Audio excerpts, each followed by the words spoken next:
Have you been waiting to buy the Canon M50 Mark II? Well, your wait won't be that much longer. Nakashita says it's been added to the domestic retailers along with the Canon Powershot zoom. Let's get into it.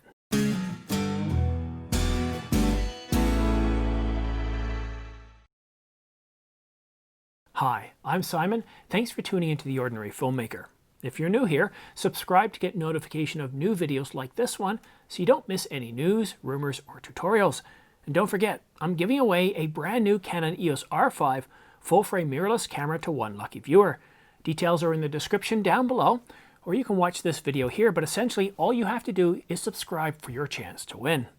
Nakashita says that the Canon EOS M50 Mark II and the Powershot zoom has been added to Japanese retailers. This means that we're likely going to get an announcement sometime within the next 2 weeks. The Canon M50 Mark II will have the following specs as reported by Canon Rumors. The 32.5 megapixel aps-c CMOS sensor, the same sensor found in the M6 Mark II and the Canon 90D. It will either have the Digic 10 processor or something newer. This will enable the new dual pixel autofocus to really shine, staying locked onto the eyes of your friends, family, or birds and other animals. It will be able to shoot 14 frames per second in photo mode, but it's not going to have IBIS. Video-wise, it's going to have 4K up to 60 frames per second and the same EVF found in the Canon R6 and be equipped with a single card slot. Having a single card slot really isn't a big deal.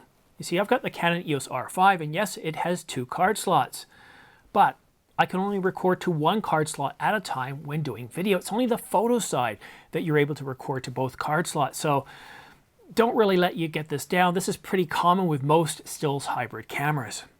On September the 15th, I broke news about the Canon Powershot zoom. It's a tiny little camera that actually just fits right around your neck, and it's really ideal for sports events. It too is expected to be coming in the next couple of weeks. Here's a replay of that segment from September the 15th. The Canon Powershot zoom is a little bit puzzling at first. At first glance, you kind of wonder, what is it? Is it some sort of monocular? Is it some sort of recording device? Well, it's both of those and more.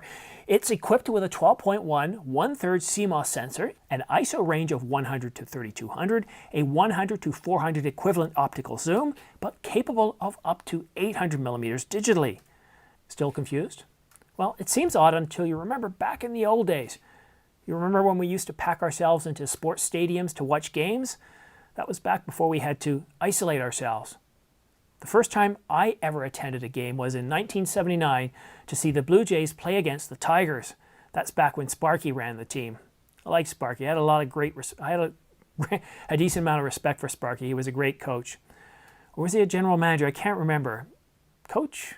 Let's go with coach. Anyhow, the Jays had only been around for a couple of years at that point, but I didn't really care. You see, I was 9 and I fell in love with baseball for that day on. It was a tough few years, but the Jays finally got a chance in 1985 before falling in front of the Kansas City Royals. It wasn't until my college sophomore year, when I was down in Kentucky, that the Jays made it all the way to the World Series and clinched the title. Those were good memories. But back to that first game. I was stuck in the nosebleed section, a term we in Canada refer to the seats that are in the very back of the stadium, so far away from the action. Some people brought their binoculars, but they didn't really let you get that close. But the Canon zoom, that would have been a perfect device for those games, capturing the moments for later. The Powershot zoom is small, and yet it provides focal lengths up to 800 millimeters using digital zoom, or 100 to 400 optically. And it's small, weighing in at only 144 grams. That's less weight than a soda or even a hot dog. It records 1080 video with optical image stabilization and face recognition. This looks like fun. I wouldn't take my R5 to a stadium. Probably wouldn't even be able to get to one these days, but the R5 is so big that it would get in the way and likely get banged around in the excitement. But the Canon Powershot zoom at $300 easily fits into your pocket, or it can hang around your neck, not getting in the way until it's needed. I don't know, I think this has the potential to be a magical device. Do you want one? Well, you'll have to move to Japan as it's only available there. But I can easily see it at sports stadiums worldwide, golf matches, or for bird watching. What do you think? Are you interested in this as much as me? Now, if it wasn't for the fact that it was Thanksgiving, I probably would have reshot that, but really nothing has changed, so yeah, it's great that I can actually reuse segments from previous videos. But that's it for now, guys. Thanks so much for watching The Ordinary Filmmaker. Don't forget to subscribe for your chance to win the Synco S6E and M3 shotgun microphones. I'll be awarding these two prizes to one lucky viewer once the channel reaches 20,000 subscribers.